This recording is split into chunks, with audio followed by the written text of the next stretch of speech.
When I left school, I actually, rather than coming to university, I moved to London and started doing work. I worked in a record label, various charities and things like that. And this kind of really allowed me to develop a lot of confidence in myself, and also in my sort of recognise other skills that I wasn't aware that I had. And sort of through this period, I did various things that I thought I might want to do, like charity work, and eventually came to the realisation I wanted to go to university. So I decided to come to Surrey to do a psychology degree. And I came to do psychology because I thought I wanted to be a clinical psychologist. So I was going to do my 4 years and then go on to clinical training.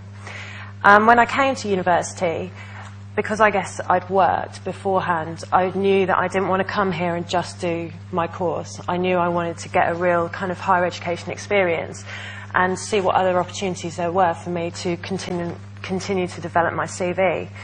And so when I came in my first year, I continued to do part-time work. I also got involved with the Languages for All programme at Surrey, which offers free language sort of courses to students, and I chose to do Arabic. And I also got involved with SEPTA as well in my second year, and that allowed me to have experience of doing research, going to conferences, and also getting involved in sort of the other side of higher education, so getting to see the staff and the teaching and learning side of things, which gave me a whole new perspective on university life. I also play in a band. I've been playing in bands since I was 13, and that was quite key when I came here. I chose Surrey because I was living in London, and I didn't want to give up all the things that I was already doing in my life when I came to university. So I've continued to play in bands. I also had a camper van, so I learned a bit of mechanics. There was a picture of my bunny on there. I've got a rabbit. Quite involved with animals. Yesterday I went to be a zookeeper for the day at London Zoo, which was amazing.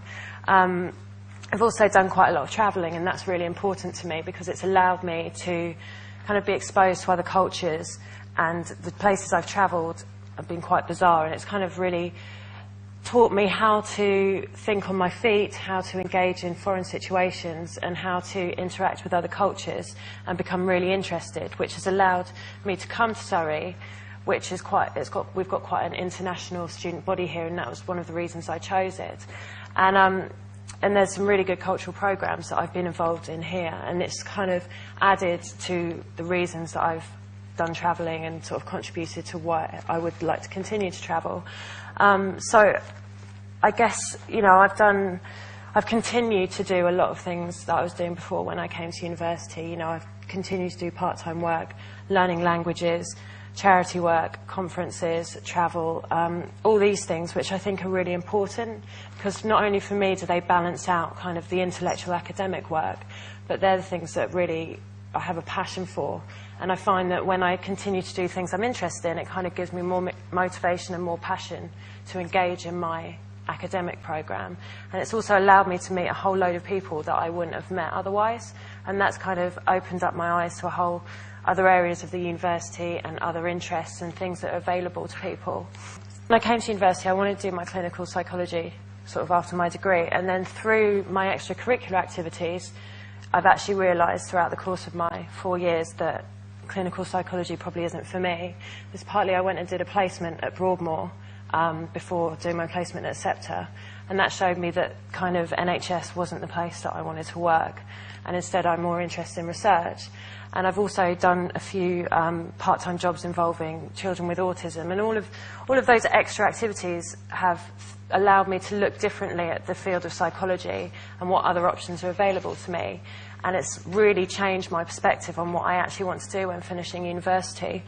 And I deferred my final year and went and did a music technology course in London, and that actually led into me deciding what I was going to do for my dissertation, which was a dissertation on music evoked emotions.